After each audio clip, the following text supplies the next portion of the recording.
Magandang gabi po sa ating lahat. Ang title po or pamagat ng mensahe na ating pag-uusapan ngayong gabi ay Victory That Lasts. Victory, ito po ay tagumpay o pagwawagi sa wikang Tagalog. Tunghayan po natin kung ano yung victory na pinapahatid sa atin ngayong gabi. Sabay-sabay po nating basahin ang teksto sa 1 Corinthians chapter 15 verse 57. But thanks be to God, He gives us victory through our Lord Jesus Christ. Ayon naman po sa Tagalog, magpasalamat tayo sa Diyos na nagbibigay sa atin ng tagumpay sa pamamagitan ng Panginoong Heso Kristo. Ano nga po ba yung context nitong verse na ating nabasa? So, yung 1 Corinthians chapter 15 verse 57, ito po ay part of Paul's discussion on the resurrection and the hope it provides to the believers like us. So earlier po in the chapter, Paul explains that death came into the world, but life and victory come through Jesus. So Paul is addressing a church in Corinth that had some doubts about the resurrection, and he is reinforcing the importance po ng resurrection as a core belief in Christianity. Alam na alam po natin yan lahat. So, ini-emphasize niya po doon na those who believe in Christ will be raised from the dead and receive a new eternal body. So Paul is celebrating the fact that death has been defeated through Jesus Christ's resurrection. Mas magfo-focus po tayo dito sa um, context on expressing gratitude for the victory. Ano nga ba itong sineselebrate or ini-emphasize ni Paul na celebrate the fact that death has been defeated. So this verse po ay nag-express ng gratitude for the victory over sin and death that believers receive through Christ's death and resurrection, which is a gift from God, not earned. So, hihimayin po natin sa ating verse paano po napatunayan itong context na ito. So, balik po tayo dun sa 1 Corinthians chapter 15 verse 57. Makikita po natin na sa unang part na sinabi doon na, but thanks be to God. So, nagpapakita po ito ng gratitude to God. So, this verse begins with, thanks be to God, indicating that Paul, yung ating author nitong verse na to, is expressing gratitude to God for a specific blessing. So, ano kaya itong specific blessing po na ipinagpapasalamat ni Paul? So, ito po yung tinatawag natin na gratitude to God. Tunghayan naman natin yung second part. He gives us the victory, which is victory through Christ. Paul states that this victory is received through our Lord Jesus Christ, emphasizing that the source of this victory is not human effort. So, hindi po tayo yun, no? But God's grace, and it is the work of Jesus. And sa last part naman po, ito, malinaw na malinaw, through our Lord Jesus Christ. So, pinapakita naman po dito na dahil alam po natin na si Jesus ang nag-sacrifice for us, this victory is over death and sin.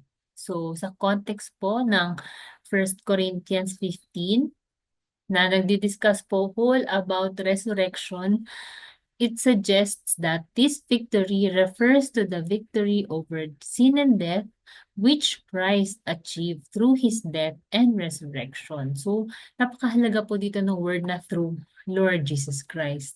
Bakit po? Kaya, no? So nakalagay po dito, hope and assurance in the face of death and sin. So tayo po yan eh, no? Tayo po yung makakaranas niyan or nararanasan natin. Example, yung sin. So tayo pong mga tao, meron po tayong hope and assurance sa ating kakaharapin na physical death at sa mga struggles natin sa sin. At ito po ay dahil gift ito ni Lord. Gift ito sa atin. So, pinapakita po dito na gift, ang victory po ay gift, not earned.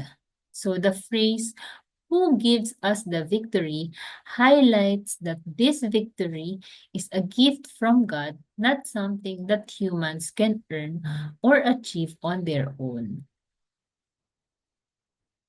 And ine-emphasize po dito na it is not about what we can do, but about what Jesus has already done. So, napakalinaw po niyan, ano? So, it is a gift from God, not something that humans can earn or achieve on our own capacities. Ayan po. So, dito naman po noon dahil napag-usapan na po natin yung context, napag-usapan din po natin ano yung significance nitong verse na to, ano yung victory, ano yung napagtagumpayan na, at at na ito ay gift. Pag-usapan naman po natin no na yung mga real life na nararanasan natin na kung minsan po life can often feel like a battle. Minsan po talaga ganun eh no, parang na iisip natin na parang lagi tayong may nilalabanan sa buhay. Pwede itong stress, pwede itong pagkakamali na nagawa natin, pwede ding mga relationships na nasira, or pwede din na pagkatakot natin sa death. So, meron tayong mga moments talaga where we feel na we are not victors. Parang lagi nating nararamdaman na ba't ganun, parang laging talo ako. We sometimes feel or where there are moments we feel that we are defeated. Pero itong pong verse na to, it reminds us with a powerful truth, which is that we have already have the victory, and it's not because hindi yun dahil tayo ay strong, tayo ay resilient, tayo ay smart, tayo ay perfect. Ito po ay dahil Jesus has won it for us. So si Jesus po yung lahat. Siya yung nagbigay sa atin, siya yung nagkaloob sa atin noon, di ba? Pinakita nga po kanina na yun ay gift sa atin. So ito po ay reminder, itong verse na to is a very good reminder of that powerful truth. That through His death and resurrection, Jesus defeated the sin and death once and for all. That means we don't have to live in fear, guilt, or hopelessness, and even when life gets hard, we can stand firm knowing that the outcome is already in God's hands. So yun po, no? Sa pag-aral ko po nitong verse na to, ang dami ko pong mga nahanap na mga real life examples kung saan mas mapapalawig ko po sana tong verse na to. Pero siguro po mas pinili ko na lang ay yung mga um, examples ng victory in terms of our service. So, sa mga examples po ng service or ministry natin sa church. Alam ko po na marami na rin po kayo naisip na mga pwedeng examples or victories over the battles we are winning here on earth. And ayun, mas pinili ko po ito. Baka po mas marami po makarelate sa atin. Ayan po. So yung isa po sa, ilan po sa mga real life examples na aking napili is for example po, the faithful volunteer who feels burned out. So maaring may ilan sa atin na may mga may mga ministries or may mga volunteer complementary services. For example, sa Sunday School Kids, for example, meron tayong mga kapatid na pagod or nag-iisip kung yung kanila bang pagvo-volunteer ay nagma-matter. So, hanggang sa isang araw, one day, a young adult in the church tells them na, "You helped me teach about Jesus when I was a kid."